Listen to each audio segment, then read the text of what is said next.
one problem I have in my country is we bring a lot of crappy products because the people that take stuff from here over there are buying cheap stuff because all they care about is how much money they're gonna make. Yeah, we've got some. And he took the idea and elevated it. It's like, how about you manufacture the best product? Yeah. Stop buying the finished product. Go manufacture the best product. Yeah. Manufacture Start your the business. product, yeah. And then I'll be proud to say, these diapers are from my country. Right?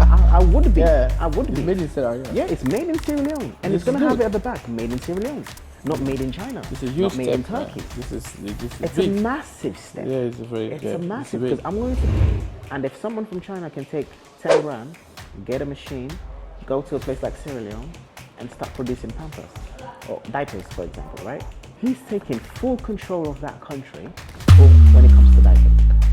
That makes sense. By the time an African decides to get into that business, he would have been in it for 4 years, 5 years. Makes sense. Everyone would know his brand. So what I'm trying to say is that question is quite good. The narrative is going to change because people from over. Hello guys, this is 𝐬𝐮𝐬𝐲, your reliable supplier in China. So today I'm with my friend. He's coming all the way from England. So he's planning to invest in Africa. So we made a lot of trips in China. We visited a lot of suppliers. We checked a lot of wholesale market. So today we are sitting down today. We do a little podcast to see a little bit what is his plan or what he's thinking about China and so on. Yeah. So this is 𝐬𝐻𝐻 Africa Business Podcast. So my friend, how are you, my friend? I'm good. Are you good? Thank you so much for having me on the podcast. I Yeah. think this is amazing. Yeah. Like the kids say, my name is Godfrey. I am from London, Okay. the UK to be exact. Actually, Yeah. you can't say London, but yeah, I'm from the UK, and Yeah. I plan on investing back home. Okay. Okay. I'm Makes from sense. Sierra Leone, so I'm trying to go back and do my little bit. Okay. So you live in UK, but you are from Sierra Leone. Yeah. So I live in the UK, but my dad is Sierra Leonean, mom's Ethiopian. Okay, Ethiopian. Okay. Spent a bit of time in Sierra Leone. Yeah. Oh, okay. So why you chose to come to China and start investing in Africa? I don't know why you chose China to invest in Africa. I don't know I don't explain connection. a little bit. I want to understand the connection. Well, two things. So, based on my research, I Okay. know manufacturing industries are all based in China. Yeah. That's what I found out. Yes. And obviously, in the process of doing that research, I came across your video. Yeah. But your YouTube channel has got so much information there. Yeah. Because you can see Thank you. suppliers from every angle. Yeah. Whether it's Pampers, whether it's tiles, diapers, or whatever you need, you can get from here. And the reality is, obviously, from my research, I know that, but seeing someone like you do a video about it, Yeah. showing suppliers or showing Yeah. manufacturers manufacturing and things like this, it shows that everything comes from here to out there. So it makes sense for me to come over here and kind of see what kind of prices I can get and what kind of ideas I can get. Yeah. So Makes that's sense. why I reached out to your company, of course. Yeah. It makes sense. It makes sense. So, so being in China, what do you think of China? I mean, you travel. It's the first time in China. It is. So, what's your impression of China? It is.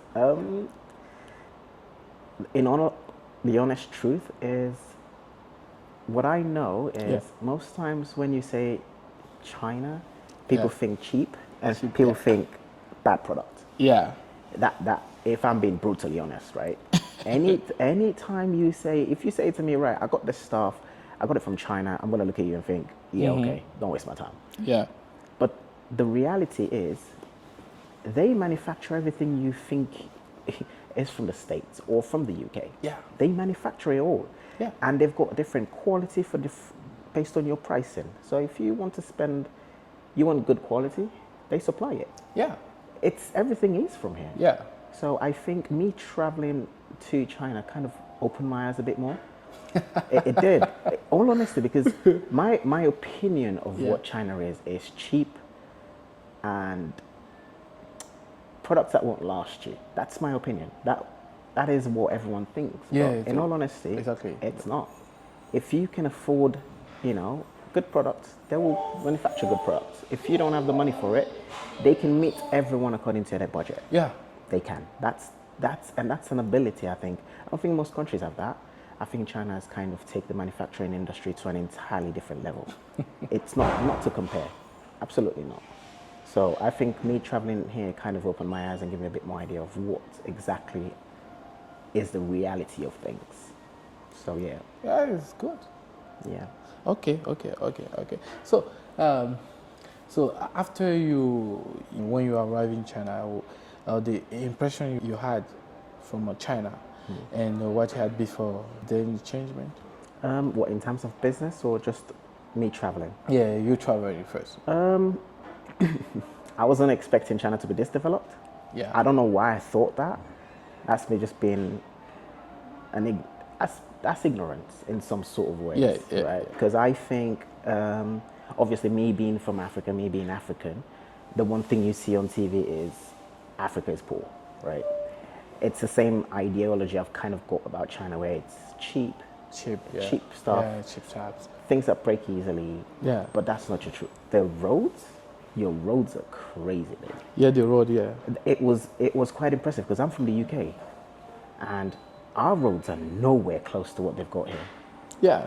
In terms of development, in terms of speed, in terms of, honestly, our speed limits are like, you can hit 70 miles an hour. Here you can go to 120. Yeah, see, we traveled from Shanghai to Yiwu Yeah. by car. Yeah. And then I was driving at 120. You say this is impossible in UK. Yeah, you I was can't. traveling. The I was max like speed. surprised. Yeah, the max speed is 70. 70, We don't have the road infrastructure for that.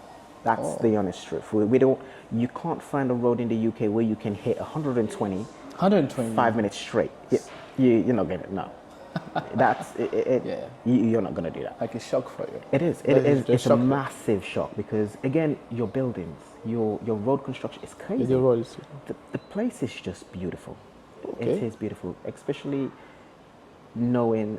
And I'm not saying this because I'm thinking, oh, he's African, that's why he's saying this. I've lived in the UK most of my life, so I kind of know what luxury I know what it looks like. So Yeah. I know what good stuff look like. So I can compare the UK to Africa, to Sierra Leone, and I can tell you, okay, this is the UK, this is Sierra Leone, This right? is your, But I can tell you, if you were to compare China and the UK, yeah. it's crazy different. It's great. It is crazy. Yeah. It is. You would see things. I'm sending videos to colleagues at work Yeah. of what they've got here, and it just feels like China is a couple decades away from the world. Oh. Honestly, you got robots delivering food. Yes. That was a shock for me. Yeah. We don't have that in the UK. Yeah. The robot will call your phone and tell you, oh, I'm outside. That we don't have. So me sending that video over to my workplace, they were like, this is not real. I'm like, bro, it is real because I made the video. Yeah. You know, things like this, little things, or self-driving cars that are not hybrid. Because your car is a self-driving car. Yeah. Which is, I think that's crazy. So you find basic cars and they're all self-driving, which is crazy. We don't have that. Yeah. And this is me speaking from the UK perspective, which is kind of crazy. Okay, sounds good to hear that. Yeah. What I think that so far you're enjoying your trip here in China. I am. I think I'm loving it. Everything's going smoothly and good. I think again, because I've got you, I Yeah. think without you, I'll probably be a bit lost. Yeah. Not a bit, I'll be really lost because China is quite big. Yeah, China is It's big. quite big Yeah, it's compared to the UK or compared to Syria. China is quite big. China's quite. Yeah, so you're trying to navigate where you should be, considering I'm trying to get into business, where I should be or where I should be looking. Yeah. Without you, I don't think I'll be able to do it. Definitely not. Thank you. I think it sounds good to hear that from you. Yeah. So China is investing a lot in Africa. I believe like you are aware of it because you watch the news. You know what is going on the continent. So you live abroad. Yeah.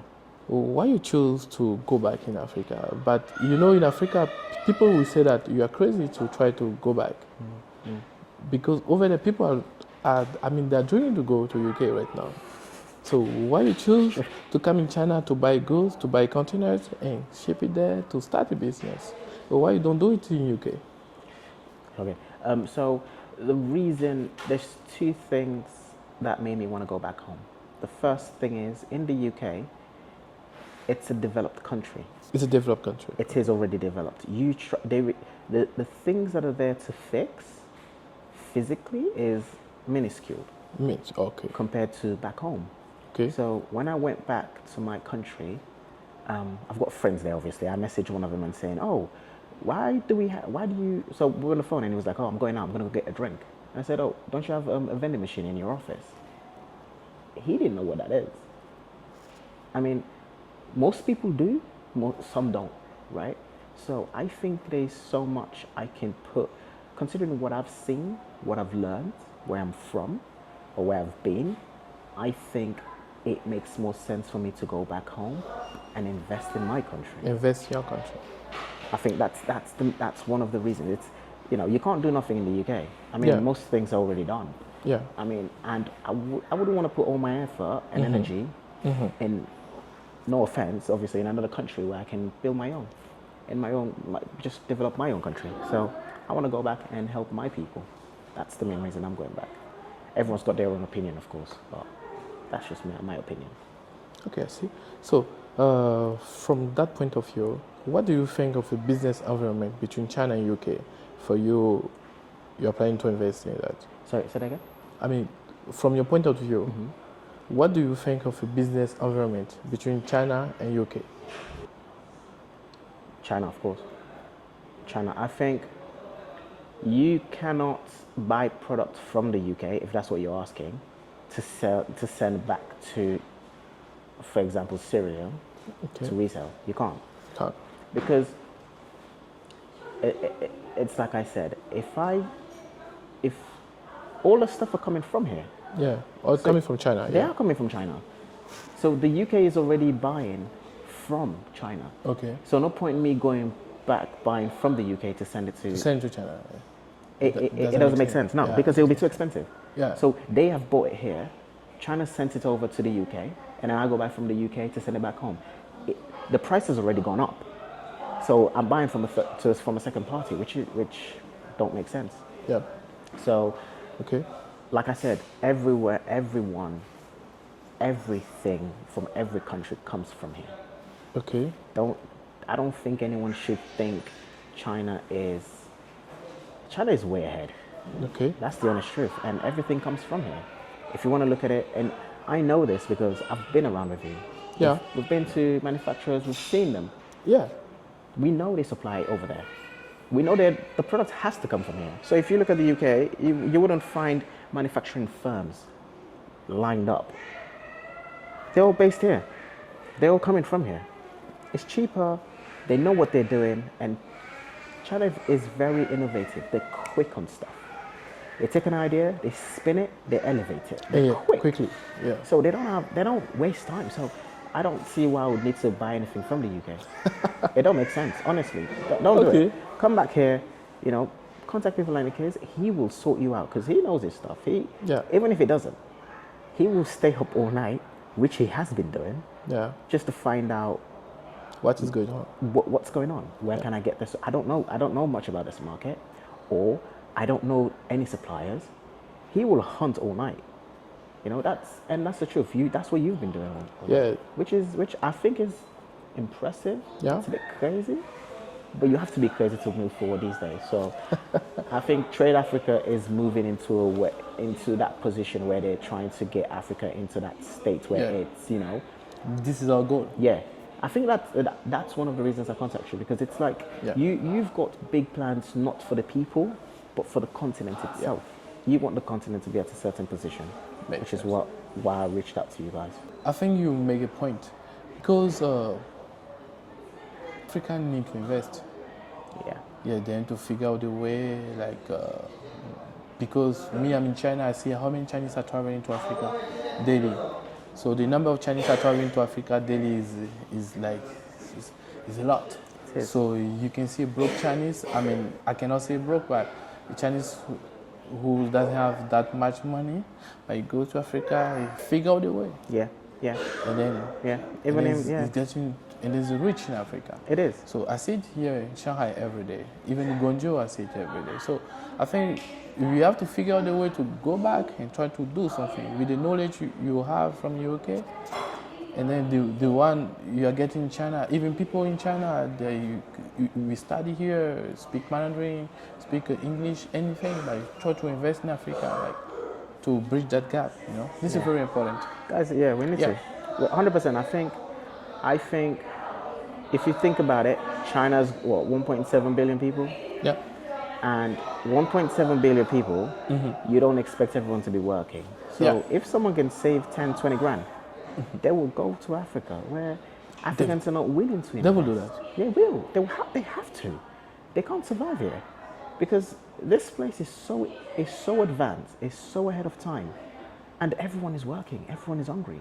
So where someone can get a 10 grand, 20 grand, they'll take it to Africa and develop something. Yeah, they'll do something. And I wouldn't say we're sleeping. We are. Honestly, I don't know. Anyone can look at this, can listen to this podcast and come back and say Godfrey's been an absolute, prick. But the honest truth is, as Africans, if you've traveled, you've lived overseas, you've studied, you've got a bit of money, go back home. Yeah, try. Go back home and invest, because if not, we'll be sleeping, and China would. They will take everything again. They will, because most of these things we think is going to cost an arm and a leg. I know most people don't have the mind to do what I will do and quit my job and just up and leave and go. I know most people wouldn't, but the downside is you'd stay in overseas and work all your life and save minuscule amounts of money and get pension and die. You've done no contribution towards Africa. And I think as Africans, we're not expecting overseas to kind of fix our problems. They're not going to. They're going to make money. And they're going to use us to make that money. Me, I used to say it a lot, I receive a lot of people here in China. They come to buy stuff. I help them to source a lot of product from factory to another factory for any type of product, because I did a lot of business. So I know what I'm talking about. So I see a lot of African, when they come in China, they want to buy finished product, like shoes. All the finished product is not happening in Africa. It's not happening. So I always ask them to buy like some machine to manufacture something back home, because like I told you the story about those people called me, they want to buy cotton to clean the womb in the hospital. I told you about that. Yeah. So the raw material has to come from Africa. So they have to wait till they receive the raw material to manufacture and sell it back to them. So if someone has that machine, this is good business they can start. Of course. So so there's a lot of things we can start from and develop our own continent. This is what I'm saying. That's I agree with you, Nick. I agree with you 100%. I think, including myself, because I had to speak with you to kind of broaden my perspective of what business looks like, right? My idea of business is buying stuff, selling stuff. Come back and you're like, look, buying, selling. You were like, this is not innovative. That advice I got from you. You were like, because if you can manufacture your own, and you can put Africa in that map saying, oh, this product is made in Africa, is made in Sierra Leone. That's what we need. We don't need more stuff coming in. Exactly. The funny thing is, all the raw materials comes from Africa. All the raw materials. 100%. 80% of the raw materials comes from Africa. You can say 100%. They're taking the ideas of America. I'm agree with you. Iron rod. So the iron rods we used to build in Sierra Leone, because we order that a lot and we come over here to get it. We get the metals from over. They get the metals from over there. You were telling me about this. And then it comes here, they refine it, read it, and then sell it back to us. I think that's just silly. I think that's sad. We should focus on that. That's something sad. we should. So if I remember clearly, I told you a lot of machines you can buy from China to manufacture back home. If you want later, I will send you the list of everything you can start, and then I can coach you to see how you can start from step 1 to the end, because this is very important. Because like there's some machines, China is not that expensive. Because I mean the good part is that the raw material is in Africa, so you don't need to think too much. So you just buy the machine, and you get your supply locally, and you're good to go. I think, guys, when you contact, if you all those who are going to listen to this podcast, one thing I would say, don't overthink it. Don't. Because before I started, it was a difficult decision. And I think not just Trade Africa, not just the whole team. I mean, the whole team, including Nikkei's. I think you meet people like him, and it makes your idea, the idea becomes easy. They make the work as easy as possible because of the idea he's got. He wants Africa ahead. He wants to put EU. I think that's what you're trying to do. You're trying to put Africa in a position where everyone would kind of be able to look up to Africa. Exactly. So he will make your life a lot easier. I'm not hyping him up, because at the end of the day, I'm spending money, right? But what I'm trying to say is that idea that this is a difficult jump, it's a difficult leap. You know, it's quite hard for people to just up and leave. Contact him, speak with him. Let him tell you the steps by steps. That makes sense. Thank you. Contact him. Thank you so much. Thank you. Reach out. Say, Thank look, you so much. I've got kids, I've got family, but I've got 20 grand sitting down. I've got 10 grand sitting down. What can you do? Yeah. Reach out to him, and he will give you a whole plan. How you would see step by step. It's so easy. He will build the entire plan because he wants people to go back home and build their country. Yeah. Which this is mad. Because I told you, 60 years ago, some countries in Africa was even advanced than China. China, you're telling me. I was reading about that. 60 years ago, some countries in Africa was even richer than China. But how China worked that hard to be at this point? This is a question. Because they manufacture everything. Yeah. They manufacture everything. Of course, we source, my country especially, I think my country, I can speak about my country, I can't speak about other people's country. My country source out 80%, I'm playing, 95% of our stuff. Yeah. And this is bad for a country. Up to rice. Yeah. Our staple food is rice. Yeah. We have to import that. Yeah. I mean, that's bad. That is bad. We've got farms, we've got lands, we've got farmers. Yeah. You know, yes, we're doing it old-fashioned way of farming. China has taken farming into an entire different world. Yeah. You would barely see any labor behind it. Right? So people who live overseas, I think, reach out to Nikkei's. If you got any idea, say, I want to do this, I want to get into farming. How can I make my life easy? He will do the research for you. Yes, I believe people who are living abroad, they can do a lot to Africa. Yeah, because even with 10,000, you can have a container, a whole container, put a lot of stuff inside. Of course. And go to sell back. Yeah. This, I think, is already a huge step. You know? It's a good start. So I see a lot of people there spend a lot of money. When I watch some videos of people living abroad, how much they spend daily. But that money can do a lot of things in Africa. 100%. Yeah. You know, most people have got luxurious stuff. Buying bags, £500-600. Jacket, £500-600. I mean, you save £100 a month. I mean, it's difficult because I work as well. I know. Yeah. It wasn't easy for him. It's not. You have to work I've very hard. I've got to. You work so hard to save money to come to China to start your investment. Of course, I think it's not easy. No, it's not. It's not. I'm not gonna say obviously if you live overseas, your life is all Gucci. That's not what I'm trying to say. I do know it, right? I know people are living from hand to mouth. I know that. I was living from hand to mouth. I had to cut down on things. Yeah. You know, I don't care. Your Netflix, kill your Netflix. If you're paying £10 for Netflix, stop it. I think it's silly because you save that £10 you can use it to invest. You can use that. You can start. Invest. Reach out to him. Say, look, I can save up to £50. Can I sign up for your coaching thing? Yeah. Save it. Yeah. I go out. You go out for a bit of drink, a bit of partying. Stop it. Yeah. I'm agree with you. Stop it. I don't party. I'm young. I want to go clubs every day, but I want to do business, so I have to stop that. You got to choose your battles. Yeah. That's what I'm trying to say. Choose your battles because If not, you're going to be in the UK. You're going to work for the rest of your life, old, and do the same. Like, that don't make sense to me. I mean, if you want to do that as a person, that's fine. Me, I just don't think that's life.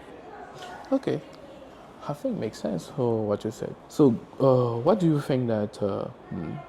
Do you think that who is going to change the narrative of Africa? Is it European, or Chinese, or our South African? Because a lot of people are moving now in Africa. Like Chinese are moving in Africa daily. Now the Russians also are moving in Africa. A lot of countries are moving to Africa. So you think that who is going to change everything in Africa? Because I think in Africa they're all waiting for people to change. Like, I don't know. What is your call about that? My opinion about it is the narrative is going to change, whether we like it or not. What we have to decide as Africans is who do we want to be in control? Yeah, makes sense. Because, like I said, they've got 1.7 billion people, probably more, right? I'm not sure. And if someone from China can take 10 grand, get a machine, go to a place like Sierra Leone and start producing Pampers or diapers, for example, right? And they start making 60, 70, 80,000 every 6 months. Yo. He's taking full control of that country when it comes to diapers. That makes sense. By the time an African decides to get into that business, he would have been in it for 4 years, 5 years.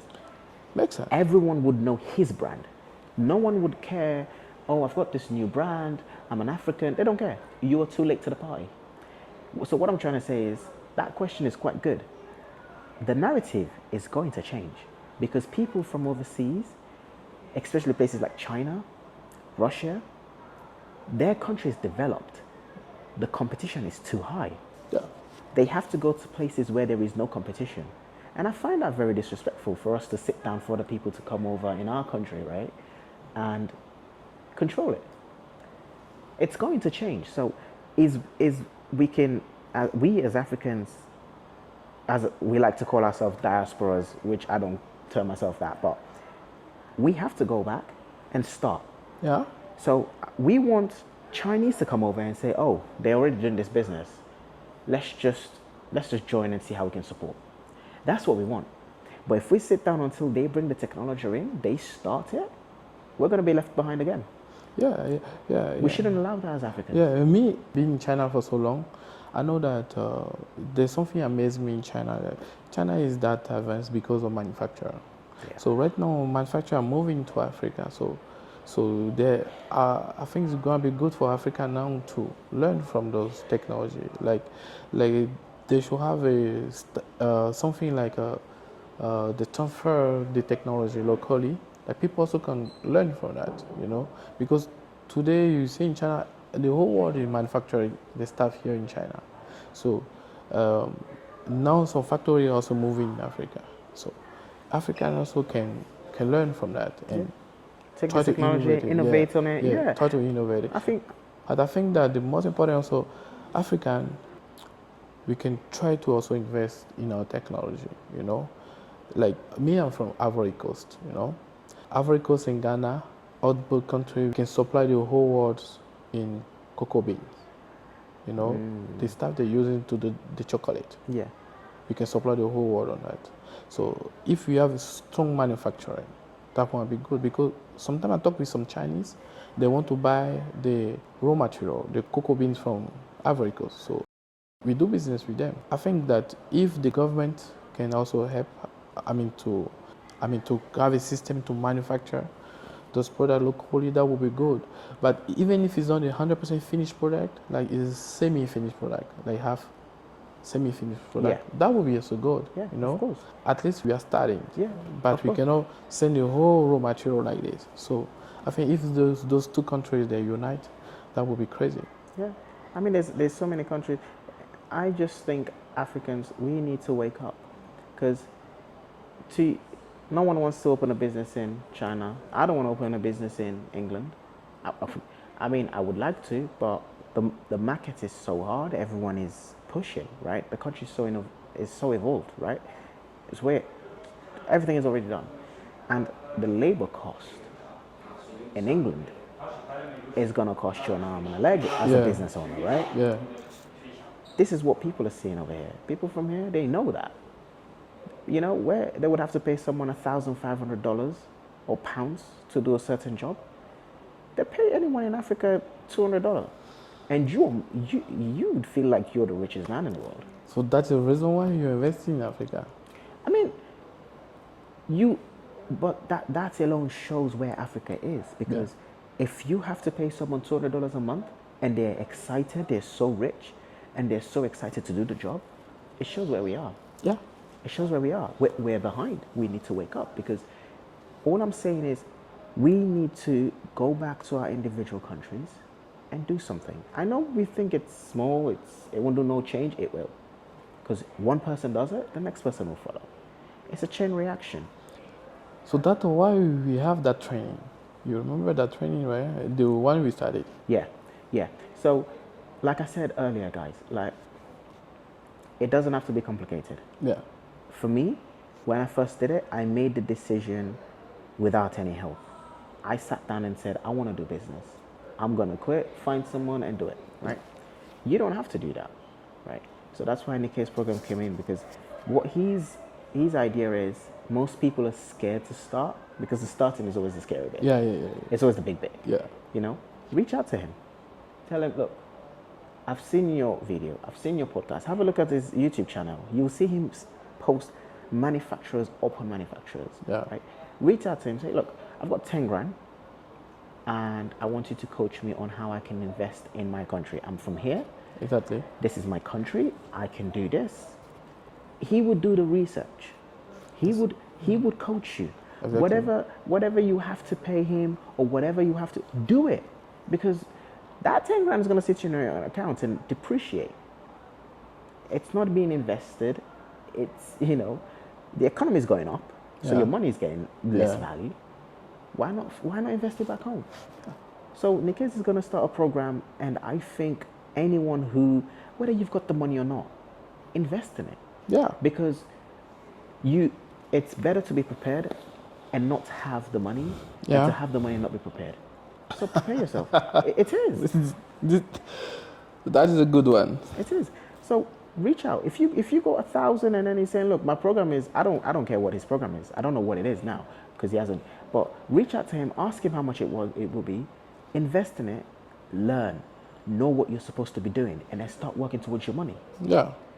You know, okay, right, you call him again, now you don't have to like kind of figure out what you have to do. He's already done the research. You already talked about it. You've reached to a budget. We have a whole team. He's got a full team. Yeah. He's got a team here and a team in Africa. So it's not like it's a one-sided thing. He knows what he's doing. He's been doing this for years. He studied it. Yeah. So the one thing I would always say is reach out and ask professionals. Yeah. You know, you don't go to your GP and then, or your doctor, and then the doctor go, right, for me to give you this injection, it's going to cost you £200. And then you go, oh no, I can't pay that, it's too much. Yeah, okay, take the injection and give yourself then. You can kill yourself, it's fine. You know, he spent, I mean, it's serious. Like, you've spent all these years studying this. Yeah. You know what the hell you're doing. Yeah, you're not doing this on hoax. Yeah. You know what you're doing. So yeah, of course I know. You've spent years, you've spent money, you've spent blood, you've spent years. So I think reach out to professionals. Let him do his job. You do yours. Yeah. And if he's willing to help you to develop your country, I mean, it'll be absolute ignorance for you to sit down and not do it. I just want to be part of the journey. I just want to be with you, understand. And then I think the good part of that, of me coaching you, is that after you leave China, I can even be with you. I can talk to you. I can see what is going on the ground. You can even send me everything on the ground, like the market price, the local price. I can try to see how to manage it. I think this is what we do in the training. So I think it's cool. So guys, you feel free to reach out to us in case you want to be trained to start your business in China and invest in Africa. So I have to say one thing.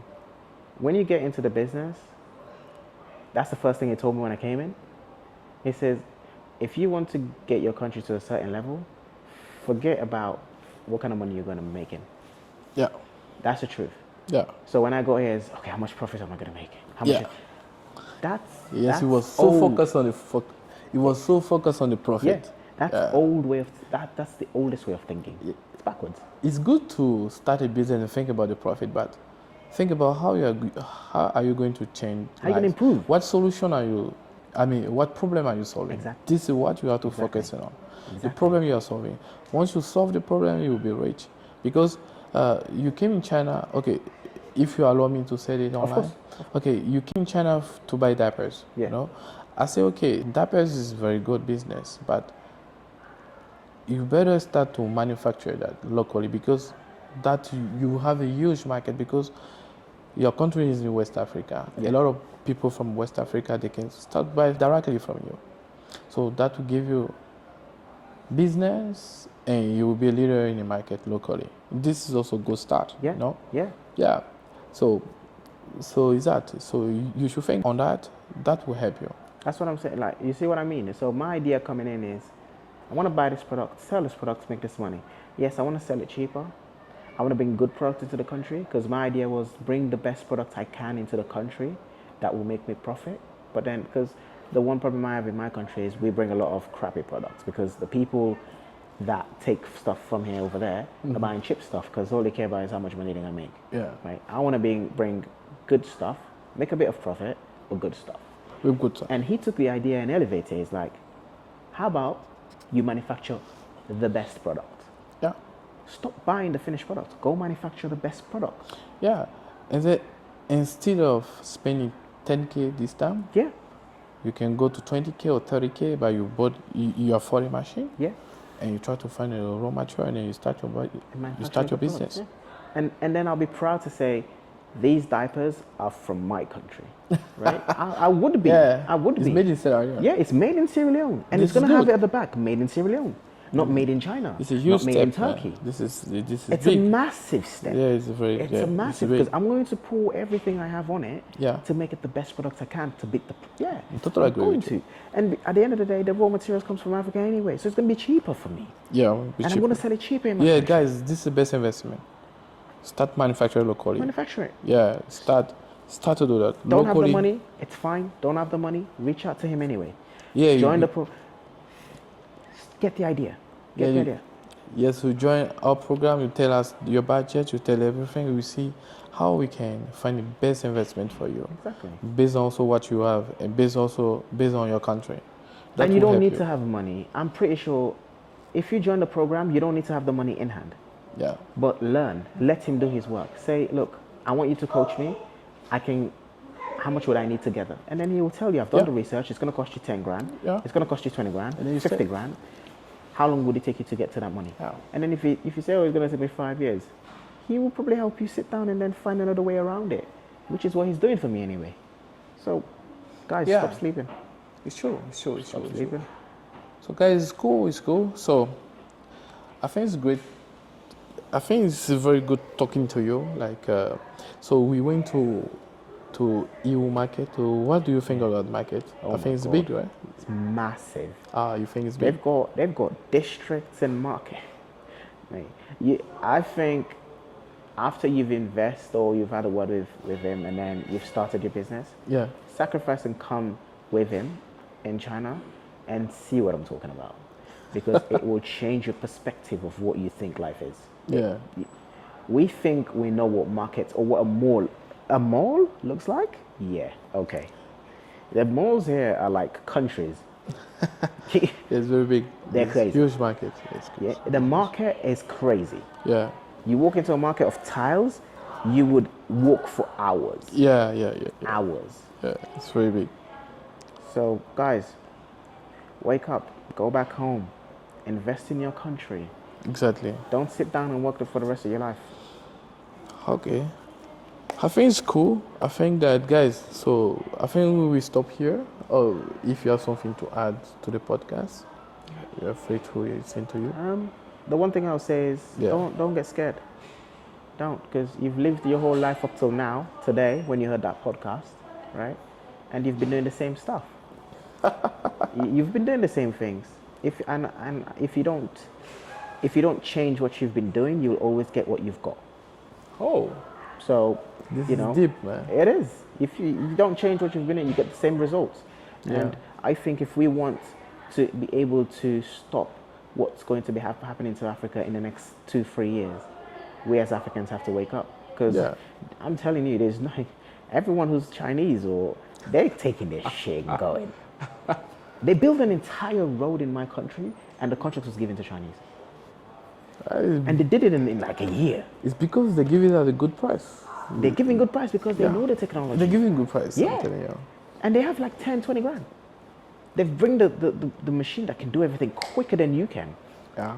Why don't we buy the stuff and do it quicker than they can? So by the time they come in, we're already there. Yeah. We're wasting time. I think stop wasting time. I think reach out to him, right? I don't care. Reach out to him. Try something. You don't need the money to start. Reach out, pay whatever you have to pay, learn, know what you're looking at, have a goal, have a plan. He'll help you with the plan. And That's do something. That's it. All right, guys. So, thank you all. So, that was the ETA Easy Trade Africa Business Podcast. So, I'm waiting for you in China. So, I will be willing to assist you to do everything you want me to do, because China is a big country and there's a lot of businesses. You will just have to choose, and you tell me everything you want me to do about it, and I will figure out a way. So, guys, thank you, and see you for the next podcast. Yeah. See you guys. Take care. Take care. Okay, thank you.